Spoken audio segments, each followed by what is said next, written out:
Hello, everyone, once again, and welcome to the April edition of Ask the Broncolor Assistant. Today, we are going to be getting edgy with my favorite light shaper in the Broncolor lineup, the Edgemask. As always, we have a great demo planned for you today. And of course, we want to make sure that everybody gets some time on the floor here. So if you have any questions, please make sure to use that Q&A session and ask us what we can do and what questions we can have to answer for you here. And of course, if you do not do so already, please make sure to like, follow, subscribe on Broncolor USA on all the social medias, Facebook, Instagram, Twitter, and our YouTube page as well.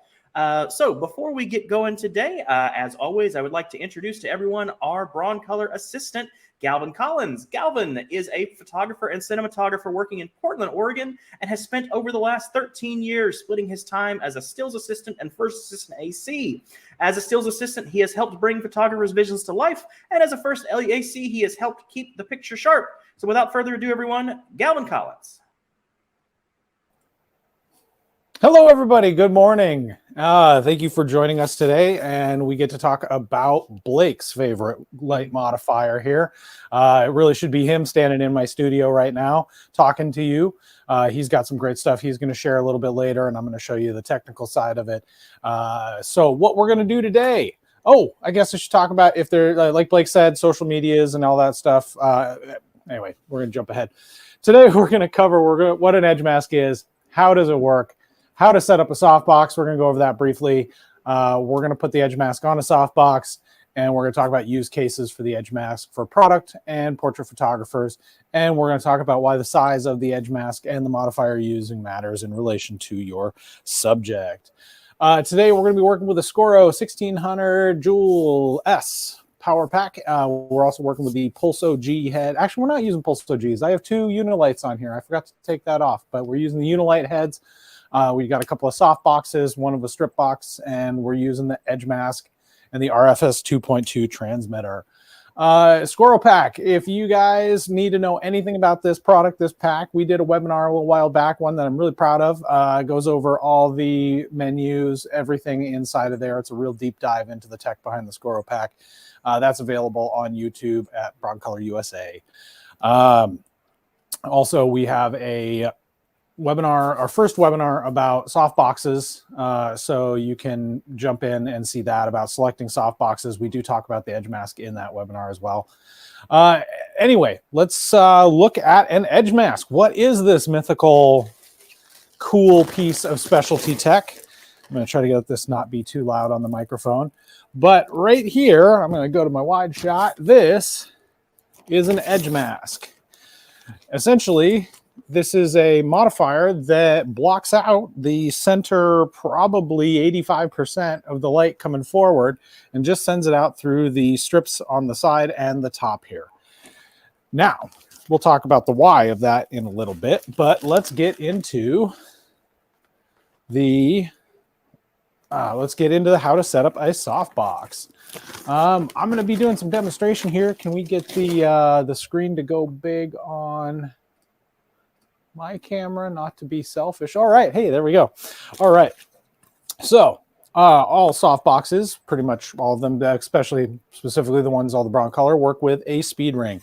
The speed ring has a nice color-coded section on here, which shows that we've got red, blue, black, and that tells you where to put the rods of the softbox. Today, we're just going to set up a real quick 60 by 100, which utilizes the red. You'll see the red ends there. It's a good system that makes it super easy to know how to set up. The first few rods are always the easy ones to set up. You go into the red there. And then we're going to jump over to the other side here, and we will get the third one in. This is where a lot of folks can have some trouble because it gets pretty difficult to sometimes get leverage. This is where I recommend putting your hand through the softbox, getting a nice grip on it over here, and then you can use that to leverage to get open. That gives you a little more leverage than just holding it any other places on the top, especially if you're resting it against your forearm there. That's kind of my trick that I learned a little while ago. And then it also helps you when you're taking them apart because you can really get in there and use your hand to pull that, rod out of there and super easy to get that back there. So now that we've got that set up, you will bring the light to the modifier. I bring the light to the softbox and put the light into it, which is a really good technique for making sure you don't damage the dome. A lot of times people will be putting that softbox, which can be kind of unruly and different things, onto there, and you can actually hit the dome. So I find it easier to hold the softbox and then take the light and put it in. Also, the same practice for taking that off. It's much easier to get the light and then have the light there, take it off, and then put it back on the stand. It's just an extra step to make sure that you're not damaging your equipment. And, you know, like we always say, work purposefully and deliberate. All right, once we have the softbox on there, we'll put our inner diffusion panel on, which we've already done here. And like I said, for the deep dive into our softbox selection and assembly, we have a whole webinar for that. So there's a link on your page there, and you'll get that in a PDF if you want to check that out. So now for the Edgemask, our wonderful specialty modifier accessory here, we're going to put that on. And it's designed to go, you know, there's like 2 inches of Velcro on the outside here. And that's designed so that you can carry multiple accessories essentially. So if you're using your normal diffusion sheet, it can hold a grid. I find this can ride closer to the outside edge than other softbox front faces there. So I'm going to go to my very, very top. I find it easy to get that run across there. Again, I like to work nice and slow and deliberately. I'm going to go to the bottom, and then we'll get that nice and stretched across there. And since we're going to be photographing this, I think it's good practice to store it very flat, safe, you know, try to get it so the creases are out. If you're working on a set with, say, a wardrobe stylist that has a steamer, you could even have them steam that out just to, I know you're going to be dipping it mostly to black, but making sure that there's no, you know, that there's not any sort of creases or wrinkles in there will help you out a little bit in post. But I definitely would recommend, you know, you can steam that out and everything. But and then we get to the sides here, and then we will deliberately and purposefully stick those on. And we'll do the same on the other side. And sometimes they get a little stuck and you got to get unstuck. I do apologize for the Velcro noise on the microphone. It is sometimes unavoidable when working with soft boxes and stuff like that. All right. There we go. A little bit in the corner there that I just can't live with it not being good. Okay, so that's pretty good right there. That'll get us going in good fighting condition. And we'll make sure this is, wow, that's off. All right. That should be pretty good here. We'll check that in a second there. All right, so now that we've got the Edgemask on here, and what we're doing is we're going to be photographing this motorcycle helmet. And I've got 2 lights set up here. I got one overhead here, and then I got one behind. So why are we going to use an Edgemask in a situation like this, or in what Blake likes to use it for, which is doing portraits and headshots? Why are we going to use it? Primarily, and simply put, it's to separate the background from the subject. In the image that you're seeing here, this individual is wearing a dark colored shirt, has dark hair, and is on a dark background. And you can see that using the Edgemask, there's a separation so that they are coming away from, the background. You are seeing that separation between the subject and the background. And the Edgemask is a fantastic tool for doing that, for creating that separation between your subject and your background. Blake's just highlighted on there what that edge is actually doing there. And we're going to show you with this dark colored helmet what that, like, a little more dramatically. You know, in other situations, you'll use a, you know, background hair light hitting somebody, edge lighting, just something to separate them from the background. I mean, that's one of the things as photographers that we have to do, that we work on, that we work hard to do, is set our subject away from everything else, to, as a storyteller, make the subject of our photo very important. And one of those things that we can do is separate them from the background. And in using an edge mask gives you the opportunity to use just the edge mask on a softbox. And again, we have them in very large. Blake will go over the sizes of them later. Very large, so you can put a full standing portrait subject on there. And you know, you're only using one light in one channel on your pack, where if you're using multiple edge lights, side lights, hair lights, you can have up to 3 lights lighting somebody's back, where this can do it in one. So it's a very economical way of achieving that effect. All right, so I'm just going to jump in and I'm going to show you this effect here with the motorcycle helmet with the edge mask, and just show you what we're getting there. And then I'm going to turn it over to Blake, who uses this modifier all the time. So I am going to, here we go. Okay, so just to go over again, I have an edge mask on my back 60 by 100 softbox, and then I'm using a 30 by 120 strip bank above to create a nice light across the top. But we're just going to shoot one with the edge mask on the back first before we do the front light, and I will show you what we are working with here. And we are going to use the, it always does that to me. And of course, now is a wonderful time as ever to pop in and remind everybody that because of the nature of sending video over the internet, you may not be seeing the flash actually happening, but we can guarantee that it is there. And then also as well, when we actually switch to our tether software here in just a moment, things are going to look a little bit more contrasty than they do in actual real life. But we assure you that you're actually looking a lot better on the screen itself.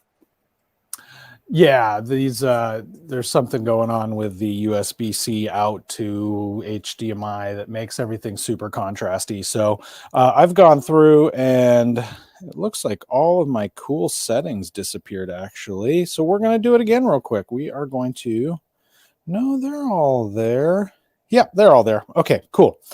So to make this image on screen look closer to what it is as shot, I've added some levels and some stuff like that, like Blake said, so that you get a sense of what this image looks like. So right now you can see me in picture in picture. You can see the helmet is right in front of that mask right there. And we are, let's see if I can shoot a fresh one that doesn't have that little, there we go. We're out there in the corner. So essentially what you're seeing is that all around the helmet is getting a nice highlight. So what's happening is, since we don't have light coming through there and we're effectively using this as a backdrop, we've created a light source, that multiple points of light source that come down and hit all around the helmet, which give you that nice ring of light going around down there. And it separates from the background, which is the whole key.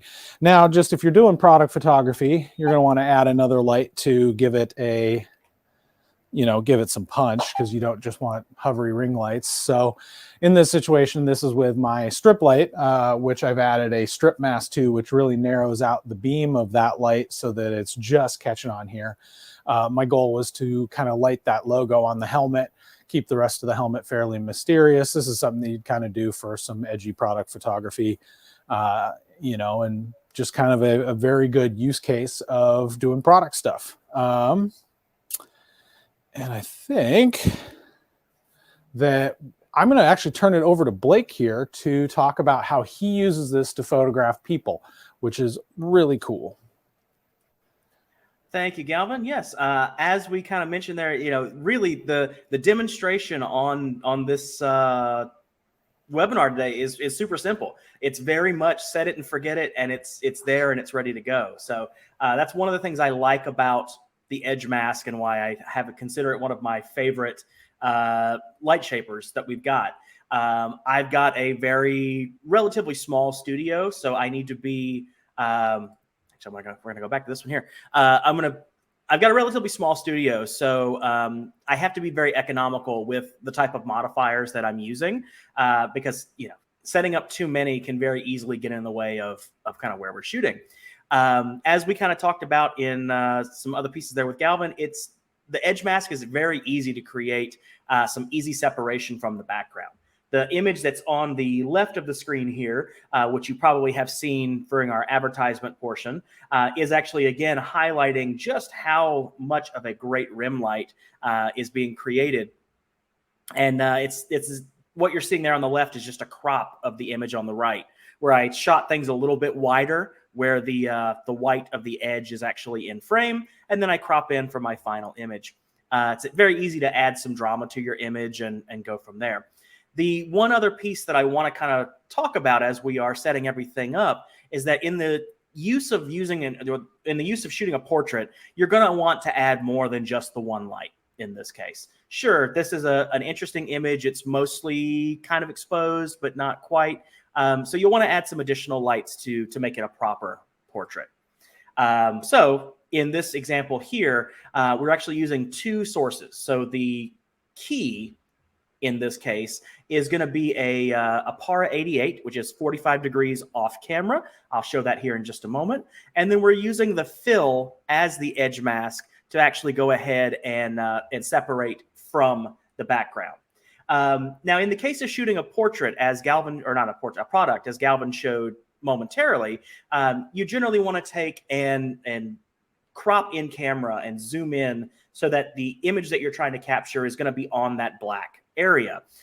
Since I'm working with a Sony a7R IV primarily, I've got enough room that I can very easily crop in and still get an extremely great image out of it as well.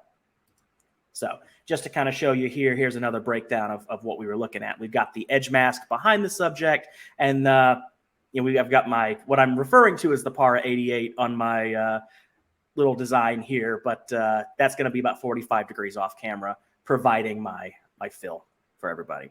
Like I said, this is an extremely, extremely simple and easy setup that you can bring in. And I find that, shooting something like headshot, shooting a nice crop in is quite good with everything here. So that's kind of the long and short of it for what we're doing here. So we'll bring it back here. And now is a great time for us to talk questions if we have any. So Don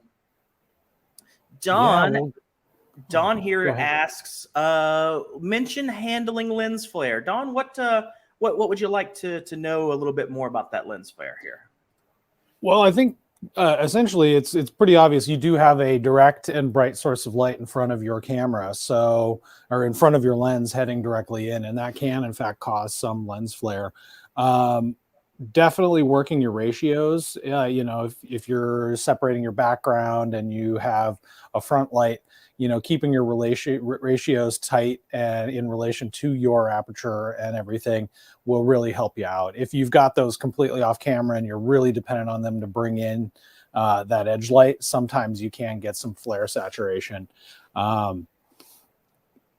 It's not exactly like something you can lens hood off. So, I mean, you could sometimes get some cinefoil or something and kind of try to create a custom hood, but you're usually working with tolerances that'll end up in your frame to stop the lens flare. I think it's just really managing your ratios. I mean, if you're looking at Blake on screen there, I mean, you're seeing there's a little bit of lens bleed around him. I think if you've got your subject centered pretty well, a lot of times that flare isn't necessarily hitting your subject, but you can lose some contrast. That's a good point to bring up. Yep, and very similarly, Gary in the chat also says, it looks like there's a touch of haze depending on the image. As a general practice, do you use a cutout window in front of your lens? Generally speaking, for me, no, I don't. For where we're sitting today, I don't have a lot of control over my webcam, which is, of course, right here. So that's going to tend to kind of overexpose things a little bit on this end. When I'm actually dialing that in as I'm shooting, I've got the ability, of course, to raise or lower a little bit easier that light. So generally speaking, to answer the question, generally speaking, no, I don't put anything in front of the lens while I'm shooting. And if we jump back into our, I brought up the helmet here, and again, we are working with the limitation of the compression. But if we zoom in, I mean, in our blacks up front here, I mean, I'm not getting, there might be a little bit of flare here where we're seeing on the background, but on our product, and that's because I'm shooting zoomed in. Like my actual setup here, my actual frame is neglecting the edge mask as much as possible. Sometimes because I'm on a 24 to 105, but sometimes I get a little bit of the edge mask in there. If you are cropped in, I know there's still light hitting, but you're using such a small amount, or if you're zoomed to the max on like a zoom lens like this, or even you're using a 100 macro, might actually be more flary because it is one element and it's utilizing the majority of that front element. So any direct flare light could affect the whole thing. But because we're zoomed in on a zoom kit lens here, we're not necessarily utilizing as much of that front glass to flare. So we're still getting a fairly crisp, I mean, I'm still seeing a very nice crisp image here. And we're not getting all that light hitting all those rear elements that can really reduce the contrast. So it's definitely something to keep in mind. It's definitely something to test and try. You know, all these things, specialty modifiers, every one of these things is another tool, another word in your language of photography for metaphors and everything. So, you know, get a hold of one, test it. There's lots of uses for it. I mean, the other thing too is you don't always have to use it behind a subject. One thing people use, these photographers will use these all the time to kind of cheat and create a almost ring light effect that's similar but different. And that's by setting up themselves in front of it. So putting it behind them and shooting a subject that's in front of them. And that can create, you know, that crisscross light, which creates that shadow edge around a subject that is very known for being an effect of a ring light. So this is a great way to get into some ring light photography just by doing, you know, putting it behind you as a photographer and letting that light come past you and illuminate your subject. I was going to do a demo of taking this and putting it up here. It just wasn't going to work for this webinar purposes. But taking this edge mask and putting that directly over a subject is kind of intriguing as well. Give it a little tilt, but you know, you're essentially creating multiple points of light. So instead of having a softbox, which is just one single blast of light that's super soft and gradiated, you're getting 4 independent light sources essentially, or a ring of light sources. So there's a lot more to use it for than we can show in a webinar that we can even come up with. You know, your creativity and everything will be, you know, you'll find something cool to do with it. That's one of those, I think photographers have better ideas than technical assistants generally do. So I can tell you how to use it. And Blake's portrait photography is wonderful, and he's shown me some great stuff with it. So definitely lots of good use cases for it. Are there any more questions? Do we have more questions? Yes, Dawn in the chat, going back a couple of steps, actually says you can mask the lens with a black cardboard cutout sheet the same size of the softbox placed between the lens and the subject. And Adrian in the chat says, or you can use flags to help reduce the flare as well. So, you know, definitely these are all additional tools that you can use to correct some of those to get the best image you can in camera. So definitely not bad pieces of advice there as well. When I worked in animation, we used a lot of little flags to protect camera and control light. Flags are a very, very, very, very, very, very, very useful piece of kit to have in your world, especially if you're doing tabletop and product photography. Flags and mirrors and mini reflectors and all sorts of stuff like that are very handy. So using something like this as a background, and then having your key light, and then using different flags and what have you to bounce light into key areas. I mean, without adding another light and a couple of reflects, we could bounce light up into these vents coming from here, you know, and get some bounce light in. And then to shield for, you know, I could shield the light that's actually hitting the visor that you're seeing. I could create a flag that could block that off. I mean, there's just so many, I mean, product photography, everybody thinks, oh, you just set something on a table and you shoot, or set on a white, you know, sweep and shoot it. I mean, there are so much intricacies to tabletop photography. I've got to do work with some masters in my town that are just, I mean, to do one photograph of one golf club, we would work 6 hours. I mean, it's insane. So anyway. Lucius in the chat actually asked, for this particular shoot with the helmet, does it matter if the softbox is vertical or horizontal? So no, it doesn't. I mean, you are going to change the relationship of the light to the helmet. Those edge lights will probably become a little less.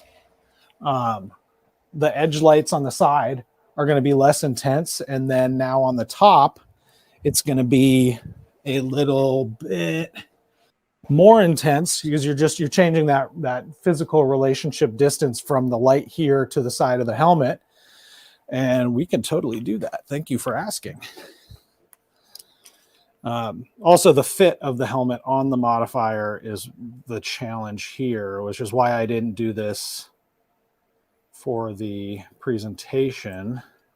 Yep, and this is a great time to mention as well that the Edgemask is actually available for 4 of our softbox sizes. So not necessarily, you're not locked into using the large one that I typically have behind me, as we've got here. I'll turn my camera back on, or one of the smaller options that we've got behind the helmet there. And that scale, you know, like you can, like if I had the big one that Blake has, you know, you'd get that helmet a little bit more out of the crop zone here. You'll see when I take this picture, you'll see what I'm fighting, why I did it vertical instead of horizontal. But all right. Oh, Blake, how do you remove that crop in Capture One? Well, first, if you want to pop back up on the screen here, and we can walk through it there. I think Probably I'm the just doing it easiest manually. way is, yeah, you can just do it that way. There we That go. works as All well. right, cool. All right, so here we are looking at. So I've taken real quick. So I've taken the modifier and switched it to the horizontal orientation. I've also switched my camera to a horizontal orientation, and so the reason why I didn't do this for the presentation was because, as you can see, the helmet from tip of the dome to the bottom doesn't really fit. So, but now that edge relationship, like the main thing where you'll see the difference, you can actually, in the visor off to the right here, you can see, where's my dot thing? Okay, you can see over on the side here, that's the edge mask in that the rounded part of the visor.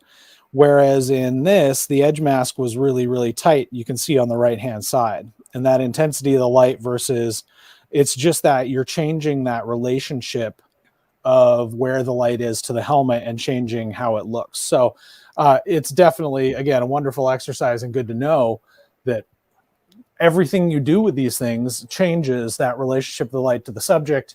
And, you know, that can, your intention and what you want to do with it is there. Since this wasn't big enough to fit the whole helmet on, I think it's a tough demonstration there because you got the bars of the light in there. You can't really hide it as well. But there is a use case for pretty much anything that we're talking about here. Yep, and Terry in the chat says as well, and the same goes for overhead light. If you change the shape, it changes the reflection on the helmet. So yes, of course, as you are, you know, changing how light is reflecting against your subject, you're going to get some additional looks as well. Let's see, can we move the upper box forward a bit? Oh yeah, absolutely. Sure. Forward to camera, I'm guessing, as you're talking. So bringing it into, let's see, we're going to bring this. What's the safest way? I got it on a boom, so. All right, as you're changing that, Lucius, actually, yes. So Adrian says yes, moving it closer to camera.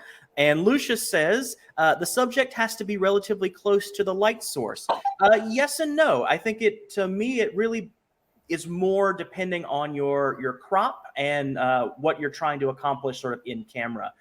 When I'm shooting using portraits, I probably have my subject 3 to 4 feet away from the softbox, if I had to guess.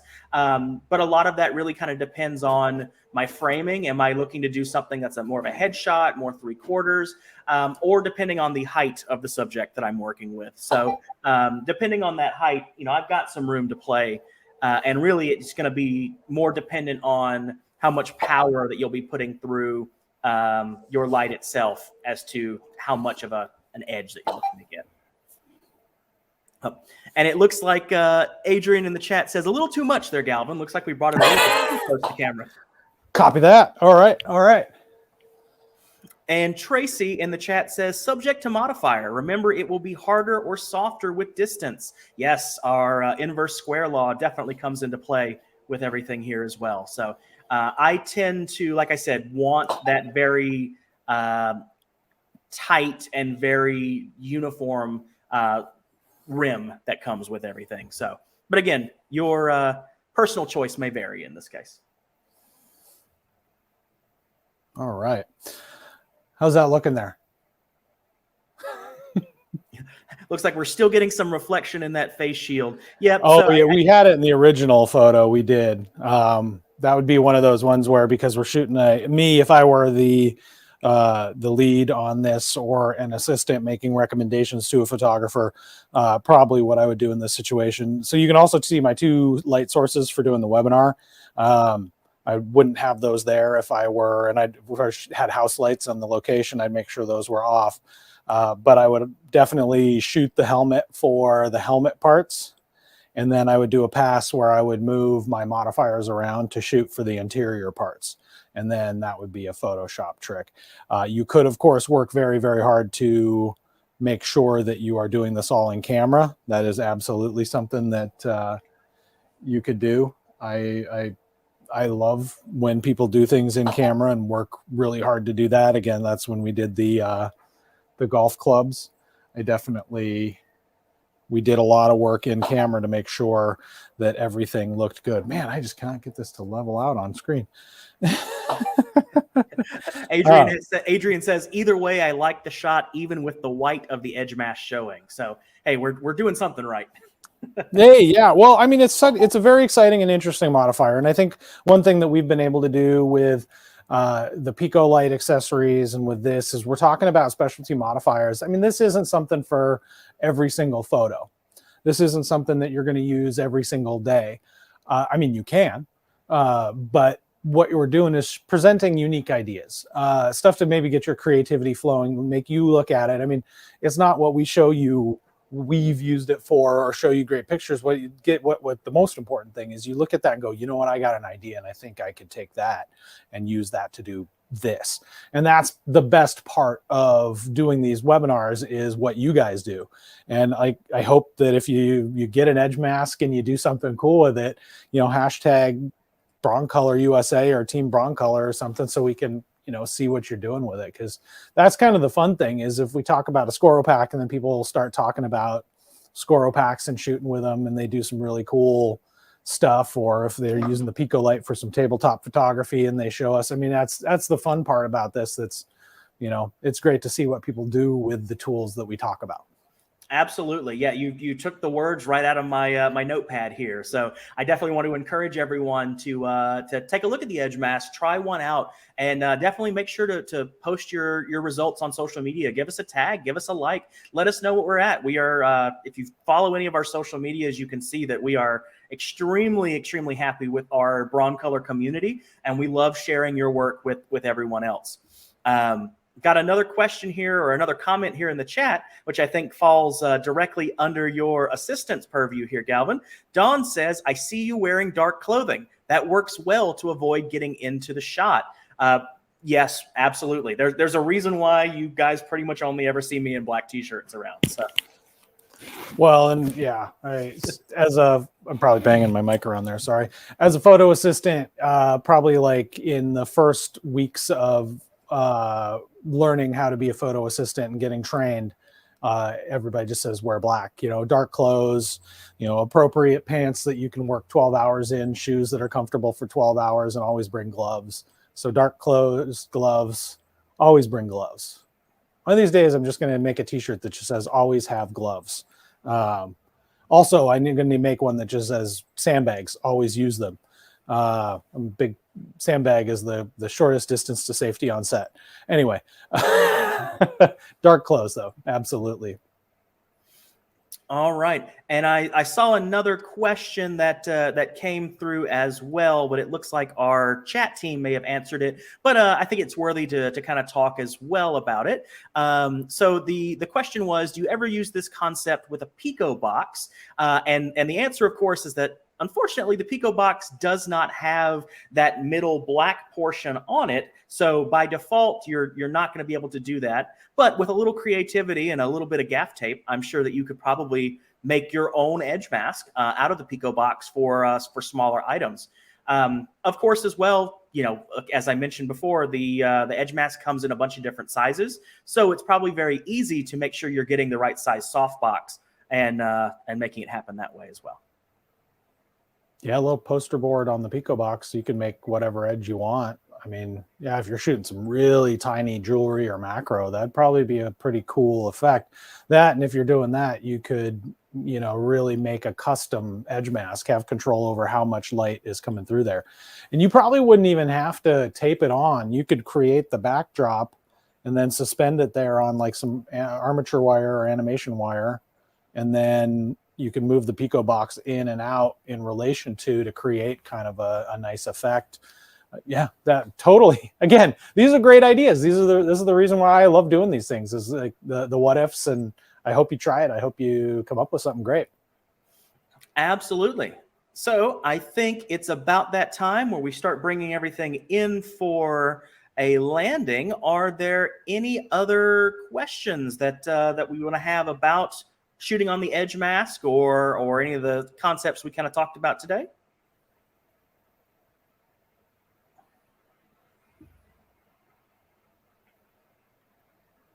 And it looks like that may be it. So I'm going to go ahead and I'm going to move to our last slide here. Thank you, as always, for joining us this afternoon for our Getting Edgy with the Edge Mask, for our Ask the Broncolor Assistant webinar. Thanks again, everybody, for joining us. Have a wonderful rest of your day, a wonderful rest of your week, and keep your eyes peeled for next month's webinar, and we will join everybody and see everybody then. Bye. Bye. Thank you.